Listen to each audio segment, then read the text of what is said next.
The first thing we want to do on this one is figure out where it is centered, which really won't have much of a bearing on anything in terms of the rest of the stuff we're going to do. But we do want to figure out where it's centered. Just, good to know. So we look at this and we realize that this is x plus 0 or x minus 0 to the n power. So we'll just go ahead and start the problem by saying this is centered. Well, we won't say it with that ink pen, will we? It is centered at x equals 0. Okay, great. That was easy enough. But now we get to the complicated part. And as we look at that, we need to figure out the radius of convergence. So, based on what we have seen so far and what the context of that really is, we need to do a convergence test. And most of the time, and this like 9 times out of 10, you can use the ratio test. So we're going to do that. Ratio test works well for these. The root test works well for these a lot of the time too. So I'm going to go over here on the side and I'm going to write ratio test just so we can kind of get an indication of what we're doing. So ratio test is going to happen here. The limit is n approaches infinity of this stuff, but it's the next term divided by this stuff. So, and it needs to be absolute value, so we're going to make it positive. By the way, if this was an alternating series, we would drop the thing I call the toggle factor, the thing that switches the sign back and forth, because it's absolute value, so it would be positive. So, x to the n plus 1 over n plus 1, 4 to the n plus 1. Okay, so there's that numerator with a denominator in it. And now we will do x to the n over n 4 to the n. Okay, well, let's keep going with this. We can continue with the ratio test, and a lot of this is just simplifying some algebra. So the limit is n approaches infinity, and we have x to the n, x to the 1 over n plus 1, and then 4 to the n, 4 to the 1 times. And we'll flip this one over. We reciprocate it. We have x to the n, and then n, 4 to the n. There we go. We shall cross that out, mark out that one, and we are left with this. Now, I would love to go ahead and skip a step, but I think since this is the first one potentially that you have seen, it's probably best that we don't. So let's go ahead and write that. And we're going to have the absolute value of nx or xn, depending on your perspective, divided by 4, and then n plus 1. Notice that everything here pretty much is multiplied. It's just a lot of factors all multiplied together. So when we look at this, we think, okay, well, n approaches infinity only affects stuff with the n's. So let's keep the n's after the limit, and we will factor everything else out to the front. So we've never thought about factoring an x out. That doesn't really happen in calculus very often. It's usually a constant, not a variable. Nevertheless, this works if we phrase it correctly for fixed values of x. So if x was fixed, then it would work. So we can factor out x over 4. Well, all right, let's stop and think about this for a second. If we're going to factor out the x and the 4, by the way, I'm factoring out the 4 because it doesn't have anything to do with the n's. Here's your n, and here's your n plus 1, and I can't separate those. So I'm going to keep the n's after the limit. So let's do this. I interrupted myself mid-thought for a second there and didn't finish what I was going to say. So I've left something out, and it's this. X could be positive or negative, right? I mean, we're dealing with a function. This is really a function defined as an infinite series. And so x could be positive or negative. So the absolute value needs to stick with that one. N, however, is going to be positive, and that's just based on the way it was defined. It starts at 1 and goes up. So this stuff is positive. You don't need the bars on this.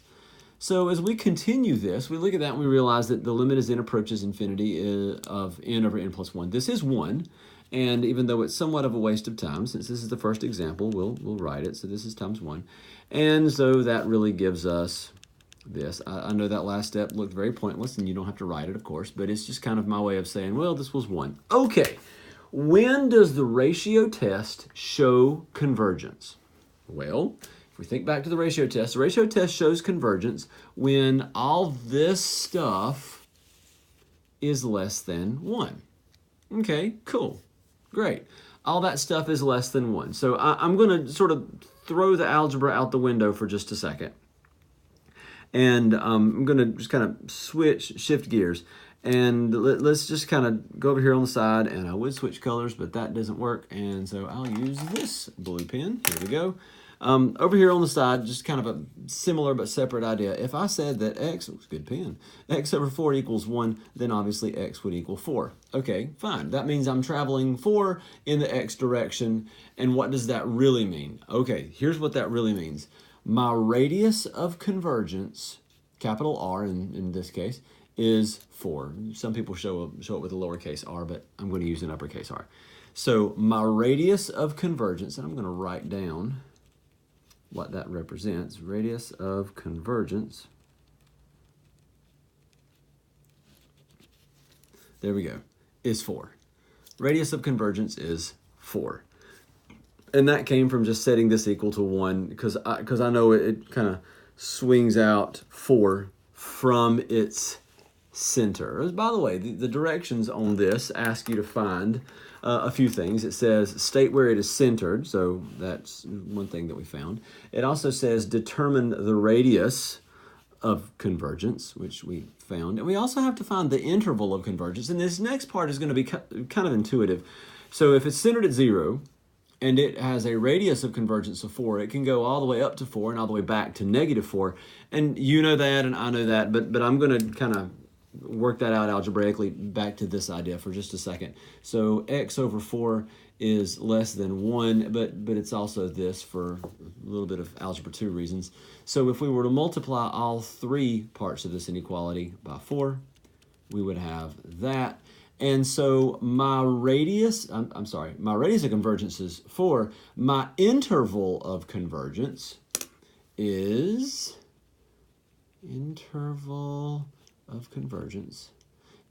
from -4 to 4. Now, when we talk about intervals, we use brackets or parentheses, depending on whether it includes it or not. And I actually don't know if it does. Okay, so consider this. Let's go ahead and put that there. I'm going to put that there. And in a minute, we're going to figure out parenthesis, bracket, which one is it. Now, if you're looking at this and saying, well, no, it's not equal. Okay, yeah, fine. Consider this. The ratio test is inconclusive if it was to equal 1, and for absolute value reasons, -1 in this case. Okay? So this would be inconclusive if it equaled 1, so it's not fair for me to say, oh, these aren't equal, so I'll put parentheses and we're done. I don't know. Okay? I need to figure out if it works, if it truly converges at -4, and if it truly converges at +4. And if it does, I'll put brackets. If it doesn't, I'll put parentheses. And I have to test them separately. So we're going to do that with my newfound favorite blue pen. This is a good writing pen.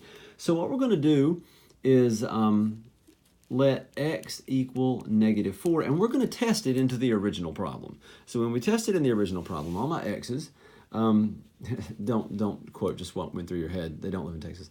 All my x's are going to become -4 up here. So we're going to say, well, I have the sum from 1 to infinity of -4 to the n over n 4 to the n. And then we're going to kind of beat this into submission algebraically. So we have the sum from 1 to infinity of, and I'm going to go kind of slow in the way we work through this. This is really -4 divided by 4. So -4 divided by 4, I know what that is and you know what that is, but I'm just kind of showing you every step. Skip some if you want, and this is 1 over n. And that really, wow, I was going to get a little piece of lint out of the way, and all of a sudden I smudged everything. N equals 1 to infinity.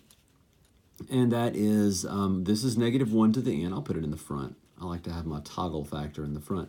What we really have here is a harmonic series. And this harmonic series is an alternating harmonic series.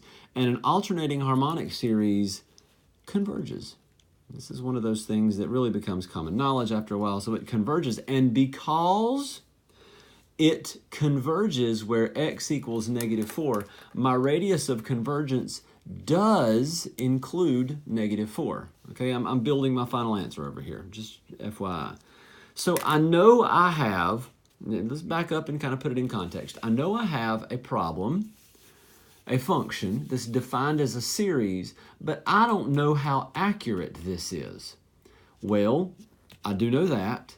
And now I have figured out that it is accurate 4 away from the center. Well, is it accurate at -4? Yes. Is it accurate at +4?